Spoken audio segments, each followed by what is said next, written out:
ఏం చేయాలంటే ఒక ఆడవిల్ల ఉడితో ఒక అయ్య చేతులు పెట్టాలి, కాలు కడగాలి, కన్నదారేయాలి. అమ్మా మరి ఇది తేరు పిల్ల ఇంటి లోపల ఉన్న కడతేరు పిల్ల కడప లోపల ఉన్న నాకన్నా చిన్న వాళ్ళ పెళ్లిలు అయినాయి. నా పెళ్లి నీ కారణము మరి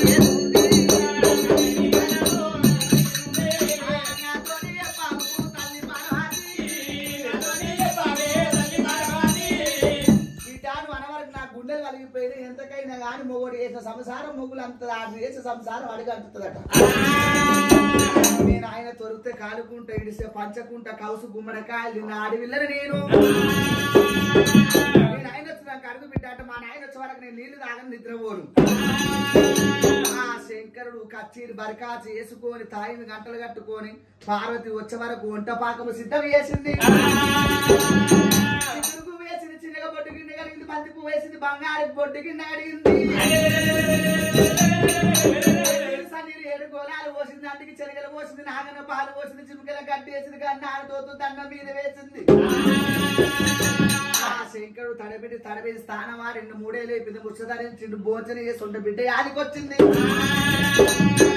బామా పార్వతి నా బిడ్డ ఎక్కడ పోయింది బామా, నేను వచ్చే వరకు బిడ్డ నా కుడి తొడ మీద కూర్చునేది.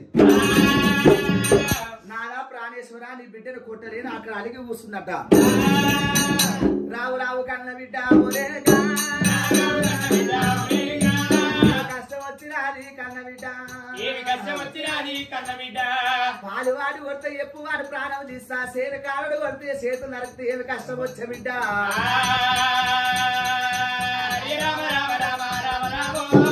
ఎల్లమ్మ ఆలోచన చేసింది, ఏ బిడ్డే తండ్రిని పెళ్లి ఏమని అడగరాదా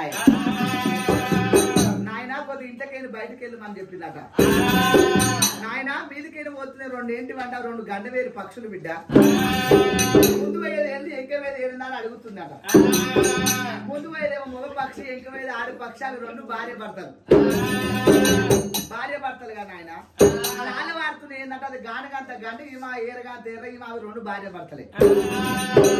బండ కింద పడుతున్నాయి ఏంటి అంటే మండోదరులు అంటే కప్పలు, గట్టి కొర్రది మో కప్ప, చిన్న కొర్రది ఆడి కప్ప, భార్య భర్తలు అంటే ఏందని అడిగిందట.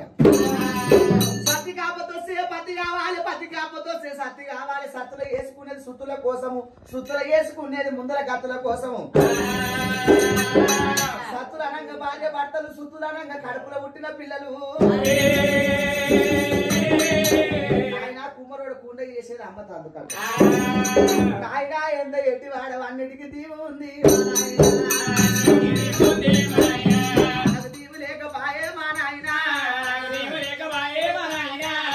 తేరి పిల్ల నేను ఇంట్లో ఉన్నా, గుండెలకు పీలువానే శంకరునికి జల్లు మన్నదమ్మా ఓ దేవుడు. శంకరునికి గుండెలు వలిగిపోయినాయి అంట. బిడ్డ ఎల్లమ్మ నువ్వు ఒక్కదాని వేరు రాజ్యం వెళ్తాం అనుకున్నా, దేశం వెళ్తాం అనుకున్నా, పెళ్లి మీద ప్రేమలు పుట్టినాయా?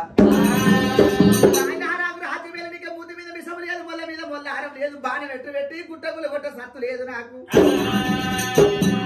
ఆయన భర్త లేని దానికి భర్తాములు ఎక్కువ, భార్య లేని బాధలు ఎక్కువ. సరే బిడ్డ రేణు కాయల్లమ్మ కాపులు కరణాల కరమెదరు దేశముకు దేశ పాండితులు దేవాన దేవతలను పిలుస్తా, చెయ్యికి పూలాడిస్తాను అచ్చులోనికి మెడలేపో.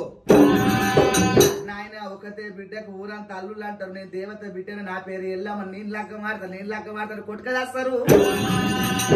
ఆ దశ పేరు నాకు వద్దు నాయన, ఒక పద్దవతి అంటే ఒక షరతు కడతా.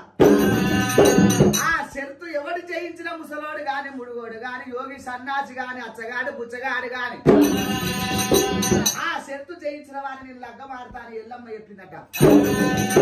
ఏమి పద్దవతి అంటే ఆయన శంకర ఇదే గదిరా స్తంభం వాతుతుంది, 7 వజ్రలంటే 7 కిలోమీటర్లు అంత స్తంభం వాతాలి, దాని గానంత గంట కడతా, గుమ్మంత శంకు కడతా, గనగన గంట కొట్టాలి, బొమ్మ శంకు పట్టాలి, 7 సముద్రాలు తిరగాలి, అప్పుడు కూర్చున్న చెంగెళ్ళి చామంతి పూదేవాలి, పంచకోటి లింగాల పూజ కట్టాలి. ఎల్లమ్మ లగ్గం లగ్గమని నాదు నన్ను డావడ వెలకాలి, మూత ముడు దేవుడు వెలకాలి. ఎల్లమ్మ నువ్వు తాడలేని కట్టగడుతున్నావు, కట్టలేని దెబ్బ కొడుతున్నావు బిడ్డ. ఈనాడు పోస్ట్ మైండ్, ఆనాడు సిలికరామన్న పత్రికలు వంచాలంటే ఆ సిలికరామన్న ఎట్లా పోతున్నాడు.